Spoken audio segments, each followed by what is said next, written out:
Puno na ng problema ang ating buhay, kaibigan. Lagi ka na lang nakapamewang sa iyong kapalaran. Andyan lang ang barkada, naghihintay, nag-aabang. Malakas ang tawanan sa amin, sige lang ang pahinga. Love Radio, sigaw mo pare, Love Radio, kaharutan mo to. Love Radio, sigaw mo pare, Love Radio, ngiti tayo, lakihan mo.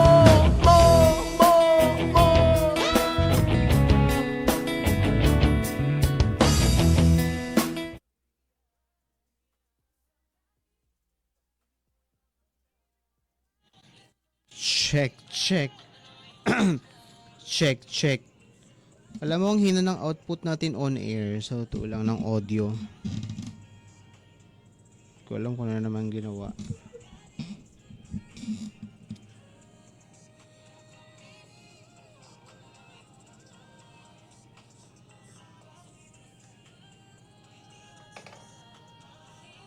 Are we maliwanag? Yan.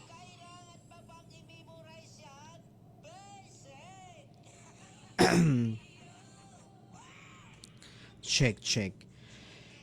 It's a Feel Good Tuesday, Kabisyo, oras 6:32 in the morning. Malino ba? Check. Ayan. Wala lang. Gusto ko lang gisingin ka, Kabisyo. Diba? Baka nakalimutan mo, may pasok ka ngayon. Feel Good Tuesday. Morning balita tayo. Kasama ko, Ray Porter, hanggang mamayang 8 in the morning. Ngayong Feel Good Tuesday. Hindi pa natin nasisilayan ng araw, pero baka mamaya magpakita rin. Diba? Yan. Nagkape ka na ba? O, di magtimpla ka na ng kape. Yes, ikaw kuya na nakatulala dyan. Ito na muna, balita muna tayo.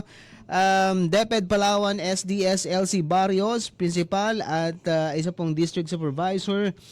Ako, ito na nga po, isinilalim sa 90-day preventive suspension ng Department of Education.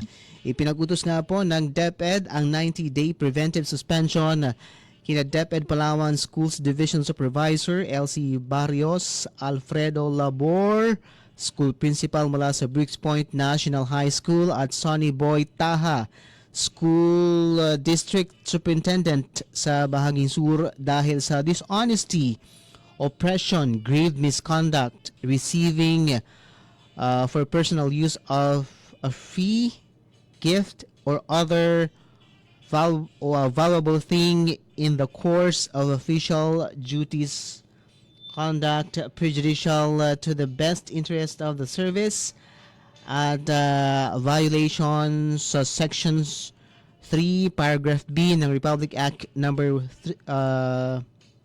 3019 kaugnay ng item for sale sa DepEd Palawan.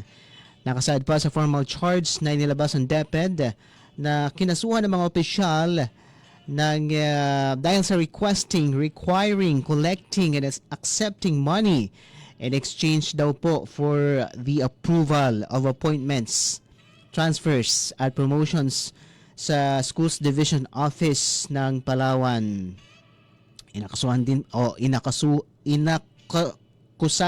Ayan. Ayusin ang Tagalog, reporter. Sila ng facilitating ng appointments, transfers, and promotions of DepEd personnel in SDO Palawan na base daw po sa monetary consideration at hindi sa merit at qualifications ng mga nasabing individual. Ayan na nga po, at may development na sa isinagawang tawag dito, panawagan ng Sangguniang Panlalawigan para sa suspension. Actually, ang binabanggit nga doon si SDS Barrios lang to suspend her while the investigation is ongoing dyan nga po sa items at transfer for sale sa DepEd, mga kabisyo. Pero well, it turned out na tatlong opisyal, kabilang ho si SDS Barrios sa isa sa ilalim ho sa 90-day 3 months no na preventive suspension mga kabisyo. Alright? So, malalaman ho natin kung ano ho ang mangyayari after 90 days. Actually, nakasaad po dun sa formal charge na inilabas ng DepEd na binibigyan ho ng 5 araw ito hong mga accused na sumagot, mag-response dun ho sa formal charge from DepEd within the 5-day period ng kanilang simula ng nila, matanggap nila. Ayan. Ang hirap naman managalog dito. Uy, buwan ng wika pala ngayon, ano? Simula nang matanggap ho nila yung order. Ayan. Halimbawa, natanggap nila ngayong araw. So, starting today, 5 days. Within that 5-day period, dapat makapagsumiti ho sila ng kanilang counter affidavit. Yan. Or answer doon sa formal charge na inilabas ho ng DepEd. O pag-usapan natin yan sa ating Facebook Live dahil live na live tayo for now sa Love Radio Palawan Facebook page. Back to the music na muna tayo. Oras 6:37, morning balita kasama ako, Ray Porter sa Love Radio. Kailangan pa bang i-memorize yan? Basic.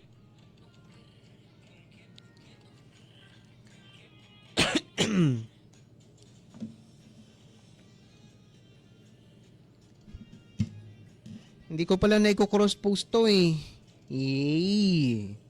Yan naman tayo.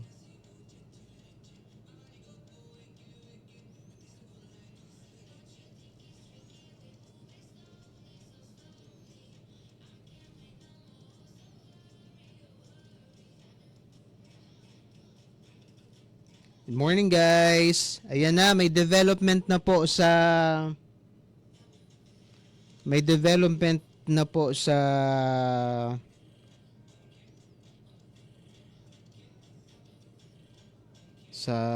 investigation na yan. So at least magkakaroon na ng independent kasi alam nyo, totoo naman din sinasabi talaga ni board member Arzaga ba yun? Siya yung nagsabi na parang sa lahat naman ng agency, dapat naman talaga yung head.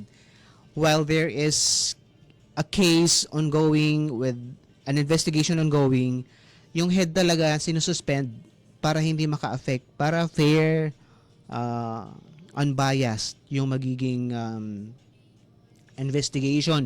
Hindi maka-impluwensya yung head, ganon. Diba? Medyo ang nakakalungkot lang dito, alam niyo kung bakit. Ilang beses na po kasi itong pinatawag si LC Barrios, si DepEd Palawan Superintendent LC Barrios sa Sangguniang Panalawigan para sa naidepensa yung kanyang sarili. Hindi naman lahat ng depensa ay ibig sabihin guilty ka, 'di ba? You have to show up You are a government, you are a public servant, 'di ba? Ang laki-laki nung pangalan, nung tatak sa pangalan ng sa ID ng mga teachers, 'di ba? Public servant. At mga government workers, 'di ba? Marapat na malamang talaga na humarap ka, 'di ba? And sagutin mo kung bakit inaakusahan ka ng gano'n, 'di ba? Hindi dahil guilty ka pero kailangan, 'di ba? Bilang may pananagutan ka sa public, 'di ba? Public service is a public trust. So ba't ka matatakot, 'di ba? Kung wala ka naman talagang ginagawa. Again, sinasabi ko nga kabisyo. Kung alam mong may nangyayaring ganyan sa organization ninyo and you're not doing anything to stop it, you are part of the corruption. Ganun lang yun, di ba? It does not exempt you from being part of the problem. You are not doing something. Marami na akong ganyang eksenang nakita na parang, sige na nga, ayaan na lang natin. Totally naman tayo part ng... Ang importante, hindi tayong gumagawa ng katiwalian. Hindi 'di ba? Pero sometimes kasi yung yung medyo pangit lang talaga sa gobyerno kampi-kampihan kasi yan eh. At naniniwala, nanaig yung politika talaga. And kampi-kampihan, tapos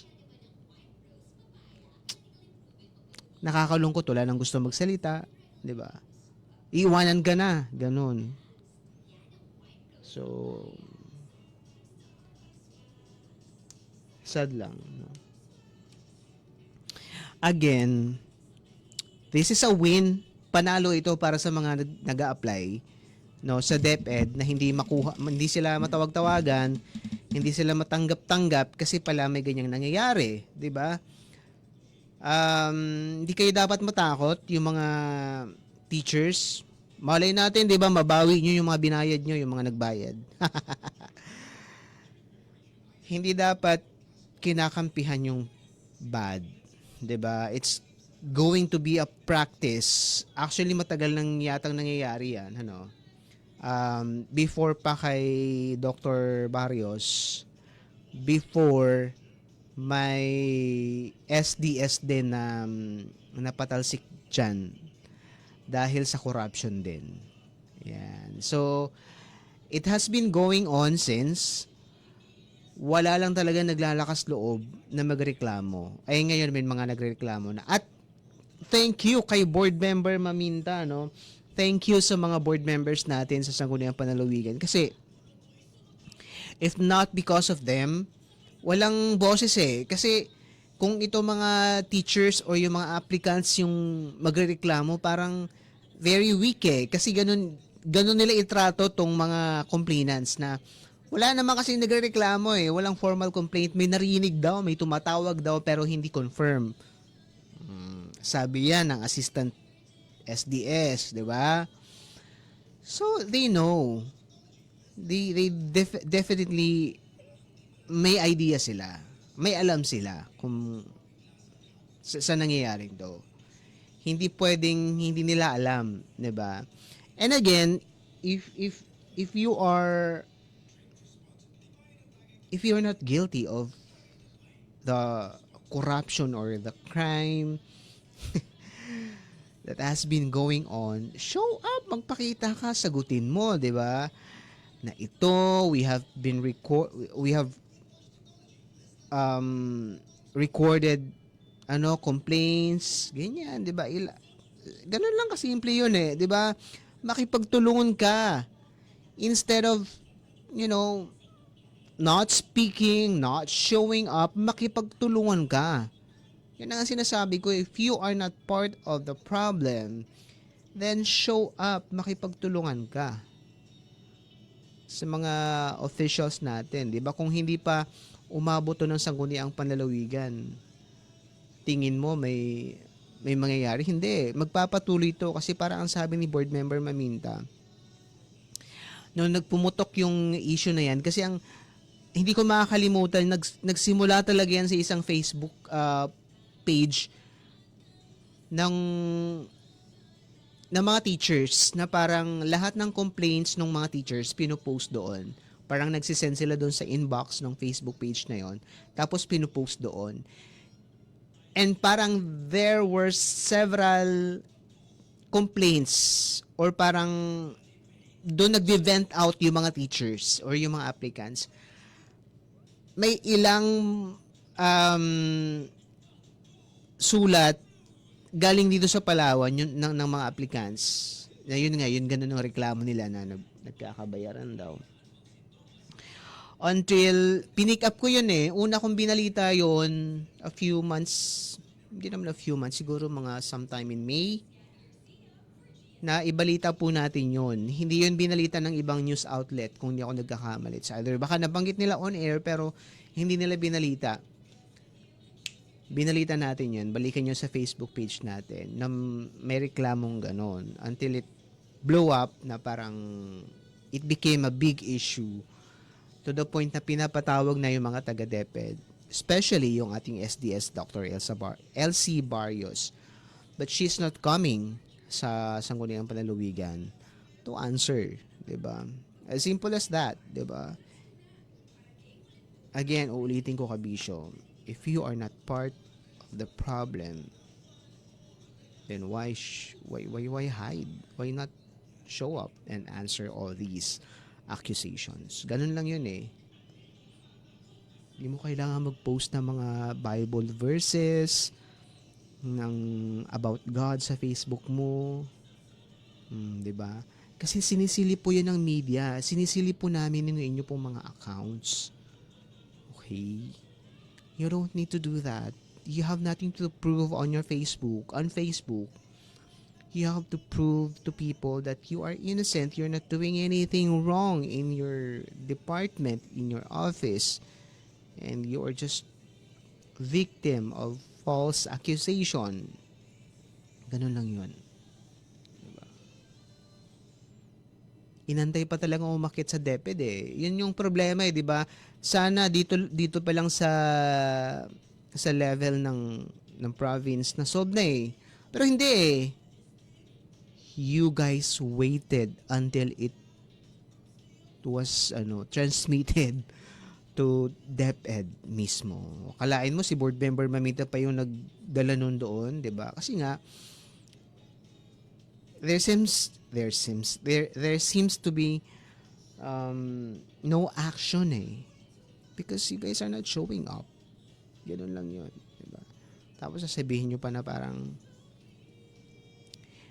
the Sangguniang Panlilipunan has no right, has no jurisdiction over to suspend STS. Ayun ang ngayon, di ba? More than anything else, Kabisyo, may mga reklamo kasi talaga. The complaints are overwhelming, sa totoo lang.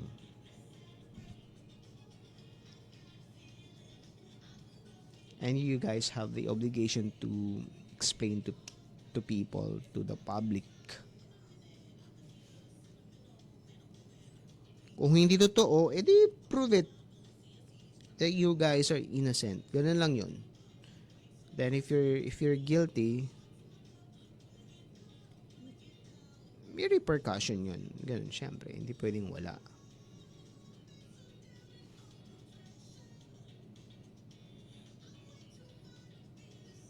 Again, this is a win. At least, di ba, parang step 2 na tayo. Step 2 na ng investigation. Kahit pa paano umusad, di ba? After 90 days, ano kaya mangyayari? Or before mag-end yung suspension, di ba? Ma-retain ba sila or magpo-push through ba yung kaso? Di ba? Hindi natin alam. Alam nyo, ang masakit dyan, yung pinaghirapan mong propesyon na matagal na panahon, dahil lang sa korupsyon, dahil lang sa pera, marami ng ganyang eksena, no? At nadi-disqualify sila perpetually. Ibig sabihin, habang buhay, hindi sila pwedeng pumasok na sa government service. Yun lang yun, di ba? So, why gamble your, di ba, hard-earned, kumbaga, profession? Hindi ganun kadali mag-aral, sa totoo lang. Nag-masters ka, nag-doctorate ka, tapos dahil lang sa pera, utang na loob, dahil lang sa corruption na tinolerate mo for a very long time, mawawala yun, di ba? Saklap nun. So, that's the saddest part of that. Anyway, ako yung exit na. Maraming thank you guys. Let's continue talking about that issue or more news coming up sa ating Facebook page. Facebook page on air 98.3 Love Radio, and of course sa Facebook page natin. Po-post po natin. Hindi ko pa natatapos yung yung graphic, may graphics na tayo, pero yung hindi ko pa natatapos i-compose yung news for further details. Mahirap na, baka magkamali, di ba? Kailangan i-double check yung detalye. Bye guys! See you later in the afternoon. Pero on air pa rin tayo ha until 8 a.m. Bye!